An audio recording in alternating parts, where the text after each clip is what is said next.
Viva Las Vegas, Viva Las Vegas. How I wish that there were more than 24 hours in the day.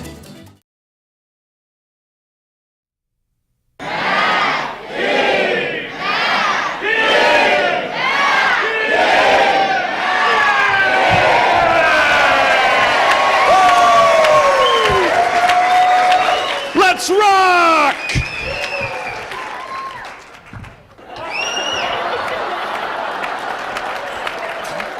Both my grandfathers were like amateur magicians, and they got me started in magic when I was a little kid.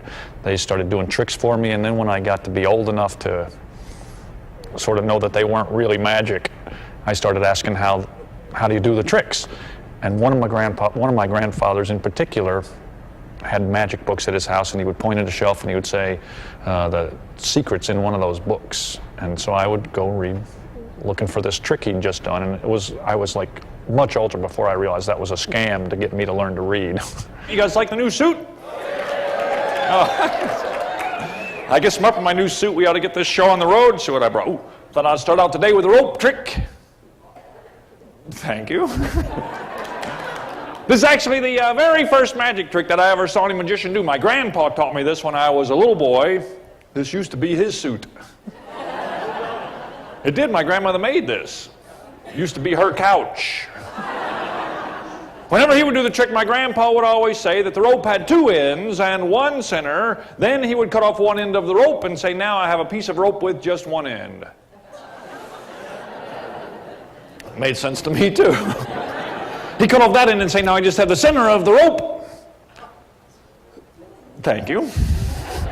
He cut off the middle like this and say, now I have no middle and no ends. Okay, I wasn't that stupid. I could tell he still had a piece of rope. The rope thing, I've been doing that the longest in my act. That's like the one really, traditional magic trick in my act. And I've been working on it and coming up with different variations, that hopefully other magicians don't have on their shows. I started doing that when I was about 15 years old. It sort of sets the tone that, hey, I'm a real magician, not just a dork in a suit. Well, I'm not kidding, these knots come off. It's a piece of rope, two ends, one on each, and that's the rope trick. There you go. The newest thing in my show right now is the Cloak of Invisibility. So, Tommy, you just got engaged. How long you known Michelle? 7 years. 7 years. In those 7 years of knowing Michelle, you ever have occasion, Tommy, to use one of these? No. Any idea what this is? Looks like a poncho. No, sir. Cloak of Invisibility. That's right. This is the Mac King Cloak of Invisibility. I put this on, boom, you can't see me. As soon as I put it on, bang, I'm invisible. I wear it, I disappear. I put it on, I'm gone. Rendered invisible by the Mac King Cloak of Invisibility. That's right. I don't feel like doing it today. But that's what would happen today. I feel like doing a card trick. Michelle, are you a gambler? Sure you are. People come up every day. I mean, this is our 10th time to see your show. I mean, the woman's, this is our 65th time to see the show. And, it makes me feel like Jack Benny or something. It's really neat. And I talked to him. I said, why? How can you sit through the same stinking show 65 times? And the people from the audience are different every time, and it's really fun to watch you handle what they do and interact with them. And for me, that's how I can keep doing it, way more than 65 times. I mean, it's really interesting for me. Every day something unusual happens because of the people I get up from the audience. Kentucky Cellular.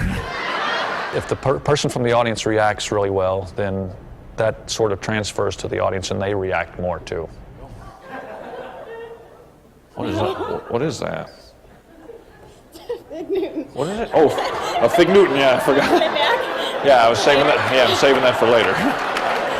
I wrote a book called Tricks with Your Head. I wouldn't really call it a magic book. It's more of a stunt thing. There's some magic tricks in it, but it's mostly sight gags, but all the tricks involve your head in some way, just goofy stunts.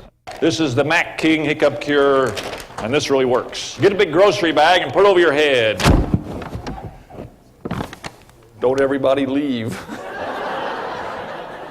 Put the bag over your head and you spin around till you're really dizzy. The bag thing it's based on an old clown gag, but I took it and kind of changed it around and made it into a magic trick instead of just a goofy circus stunt.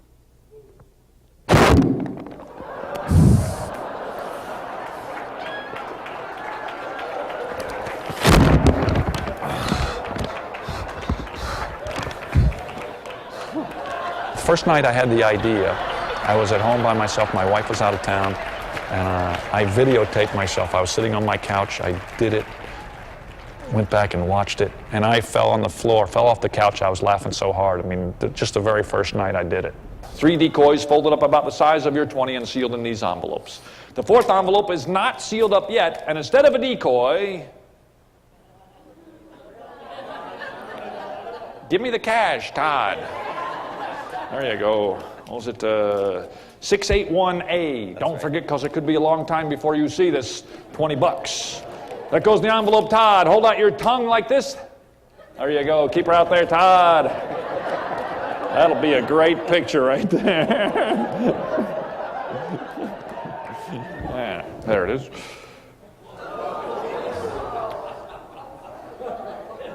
Pretty funny, huh, Todd? Now, what will happen? These envelopes will burn up. Todd has selected envelope number, it's a smoking jacket. Pretty soon it's going to be a blazer.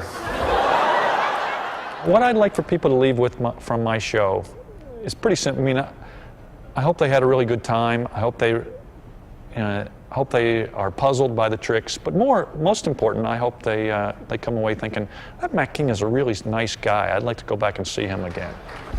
Howdy. No, I'm Mac King. It's for you. What do they say? Nothing. You don't hear anything? Must be something clogging up the earpiece. Unscrew it.